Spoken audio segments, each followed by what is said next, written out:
And you can start whenever. Thanks so much. All right. Hi, Barry. How are you? Good, good. Nice to meet you. Likewise, likewise. So tell me a little bit about me. I understand you're a writer, showrunner, you pretty much do everything. So tell me the inspiration for it. Absolutely. So I have identical twin daughters and a son who's only a couple years younger than them. And he grew up to be pretty early on, pretty tall for his age. And so he looked like a triplet.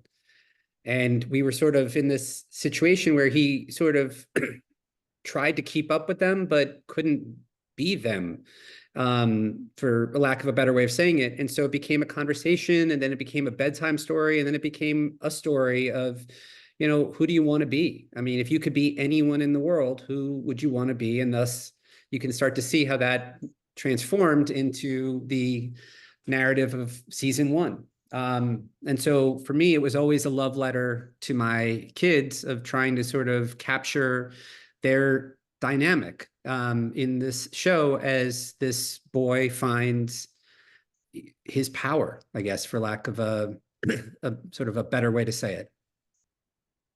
And how did your kids react when you told them that you were writing this show and it was they were the inspiration for it? I mean, I think there was a whole host of emotions. I think that's a good subtextual comment in your question. But it actually, pretty early on became sort of something that became a shared language. In after the first episode, it was clear Apple wanted to see more. And so, I would go for walks with my kids and we would brainstorm and chat and come up with ideas. And then when we were in the writer's room, one of my girls, would poke her head in. She would read every draft of every script. She watched every single casting tape and built her own spreadsheet. She gave notes on that, notes on costumes, notes on edits, and became a producer, sort of forced her way into being a producer on the show, which was an incredible thrill for me, but it was also a surprise. I mean, it sort of, I think, signaled to me that what we were writing about and what we were trying to capture was authentic and exciting. So that's sort of the story of how we came to be here. Thanks. And what was the biggest challenge for you? Look, you made a comment a second ago about being the showrunner and a writer and all of the above. Up until we got near to production, I was also, sort of flying blind. It's sort of surprising in this day and age to not have any non-writing executive producers. I had writer producers, but the plan had always been, that I would be there sort of from the start, and then we would sort of build a team. And so the biggest challenge was finding, and I was so blessed to find Michael Dowse, who directed all 10 episodes, who really brought a cinematic vision, but he also brought a really gifted collaborator who thought about things very differently than I did. And it really pushed and challenged some of what was there. It made it all better. So I think that was finding gifted collaborators, was a challenge, but we wound up finding them in the cast as well. That was 6 months of searching for a cast, scouring, 3 or 4 different countries, trying to sort of find people that we found were being real and authentic and could really take the material and make it even better. Nice. And tell me a little bit about the casting, because you do have an incredible cast. So tell me a little, you started to talk a little bit about this, about the traveling for the cast. How did you choose the incredible people that you have now? Yeah, so it's a credit to our casting director, Josh Einson. He was doing This Is Us, and Love Victor, and he had this sort of driving personality of going, no, we can do better. No, we have to push harder. We have to find, I can get a better performance. Let's work with this person. And when River came in, it was like, yes, him.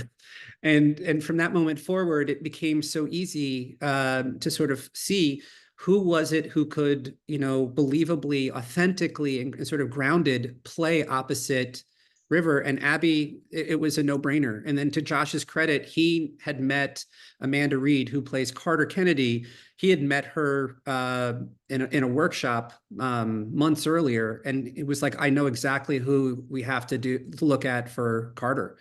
And it was that kind of collaboration that really led to these three incredible, gifted young performers. Nice. And going back to the show itself a bit, what's one, without giving too much away, what's one scene you're most looking forward to everybody seeing? It's so hard to do the just one. But for me, there's probably a few that are really sort of special, and they all highlight, sort of different people. There's the birthday dinner for Max, and that's in episode 5. There's the dressing room scene in episode 7.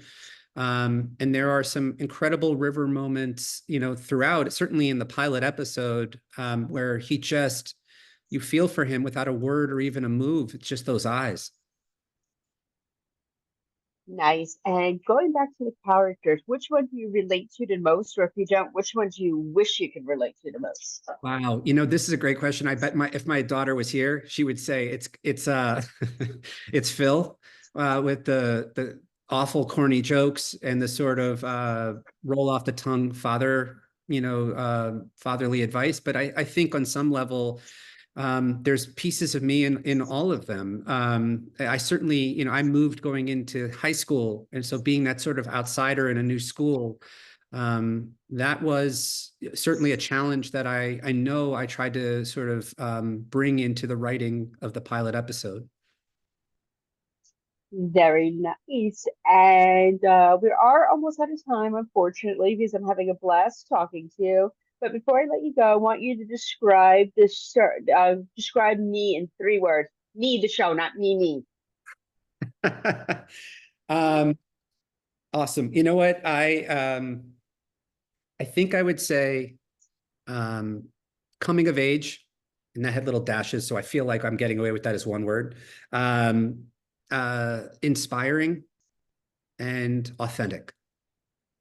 Beautiful. Well, Barry, I am so immensely proud of you. Congratulations on the show with you and your family, and I hope we get to talk again soon.